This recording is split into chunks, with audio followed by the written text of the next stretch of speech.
Avantage ou inconvénient, la méthode suit toujours les mêmes étapes de la période 1 à la période 5. Il faudra probablement adapter les contenus ou adapter certaines questions pour les élèves les plus performants. Pour les élèves en difficulté, c'est une méthode rassurante, puisqu'ils deviennent de bons techniciens, ils anticipent, ils comprennent ce qu'il y a à faire, et surtout puisque la méthode reprend ce qui a déjà été fait et rajoute petit à petit, de période en période, des choses nouvelles. Donc l'enfant a finalement toute l'année pour s'entraîner. Alors, la première étape est celle de la lecture-compréhension. Tout au long de l'année, et chaque semaine, les enfants ont un texte issu de la littérature jeunesse. J'avais donc créé pour eux, à l'aide des outils fournis par la méthode, un livret avec l'ensemble des textes.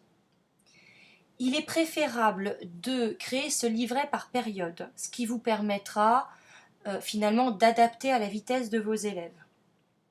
C'est-à-dire de faire l'ensemble des textes ou de ne pas les faire. Ce n'est pas obligatoire.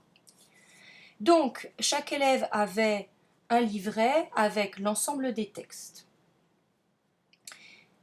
Je projetais le texte au tableau et lors de cette première phase, nous faisions une première étape de lecture à voix haute pour les élèves le souhaitant, ainsi que une lecture compréhension. Donc nous répondions à des questions en lien avec le texte. Donc cette première étape est importante, elle part de l'idée de je comprends le texte, donc si je le comprends, je pourrai plus facilement travailler dessus après.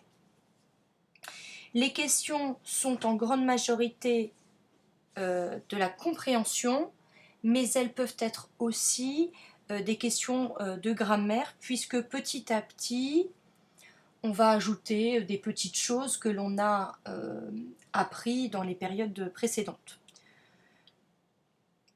Donc ça, c'est la première étape que je faisais le lundi et qui pouvait durer entre 20 à 30 minutes maximum. Nous allons maintenant passer